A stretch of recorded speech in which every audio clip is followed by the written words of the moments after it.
This is the all-new SCOR 2030, and I can't help but wonder if many of us would have more fun and be better riders on this bike, or at least one like it. You see, the 2030 wasn't designed to win races or even to fill a gap in a product line. It was made to squeeze every last bit of fun out of a mountain bike ride.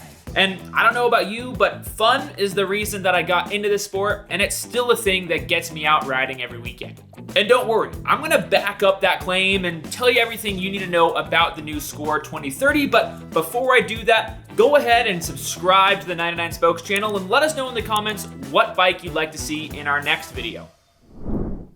SCOR was launched just a couple years ago by a team of BMC engineers who, after creating some of the most successful road and cross-country bikes, turned their focus from podiums to playfulness. Their first bike, the 4060, was birthed out of this vision and is a fun-focused, long-travel jib machine. I mean, just look at what Josh Lewis can do on it. But most of us don't ride anything like Josh, and according to Wikipedia, only about 12% of us live in what they consider to be mountainous terrain. And so all that's got me thinking that maybe we don't need 160 or even 140 millimeters of travel to go out there and have a good time. And by the looks of it, the folks at SCOR must agree. And it was that logic that gave rise to the 2030, a 120 millimeter, 29-inch trail bike that, in SCOR's own words, makes pedaling and climbing enjoyable while giving you all the confidence to enjoy the downhill and inviting you to pull off and jump everywhere. So how do they do it? Well, first off, SCOR didn't skimp on frame strength or durability. They claim that the 2030 is built to the same enduro-ready ASTM4 standards as their 4060. It also has remarkably similar geometry. In the slack position, the bike has a 64.5 degree head tube angle and a 77.7 degree seat tube angle. The size large has a generous 497 millimeter reach, 626 millimeter stack, 440 millimeter seat tube, and 432 millimeter chainstays. And those chainstays grow proportionally with the size of the frame, growing from 420 millimeters all the way up to 434 millimeters across the 5 available sizes. So while a lot of bikes prioritize climbing or descending at the cost of performance in the other, the combination of the short 120 millimeter travel with the super aggressive geometry should make it an eager climber and capable descender, maximizing fun on every part of the ride.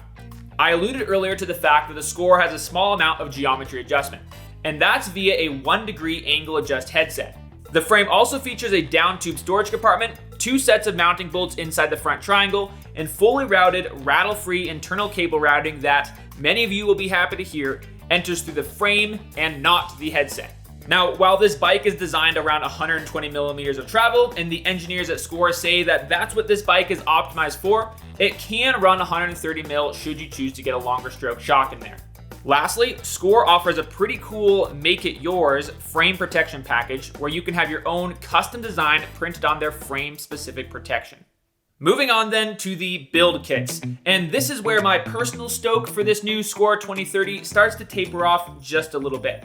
And that's because the cheapest way that you can get yourself one of these bikes is the NX version, which retails for $5,199 US. Now, most of that price is obviously due to this highly sophisticated, detail-oriented frame, but it's hard to ignore the fact that you can get a similarly spec'd carbon trail bike for significantly less money. As the name would suggest, the 2030 NX comes with SRAM's full NX drivetrain as well as their Code R brakes. You're also going to get a 140mm RockShox Pike Select fork and Deluxe Select shock.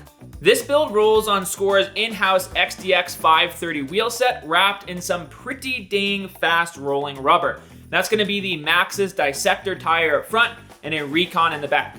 Now, both of these tires will come in a 2.4 inch size, but SCOR claims that you can fit a 2.5 inch tire in the frame. Moving on then to the next bike in the range, and that is the 2030 GX, which retails for $7,299.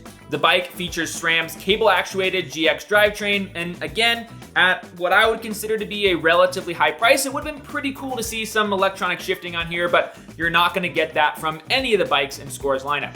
The GX build also comes with SRAM's Code RSC brakes, some DT Swiss XM 1700 wheels, and the same Maxxis tires that came on that NX bike. The GX build is also going to see a pretty significant upgrade to the cockpit. You're going to get some in-house carbon fiber bars that are going to be mounted to a Bergtech Enduro MK3 stem.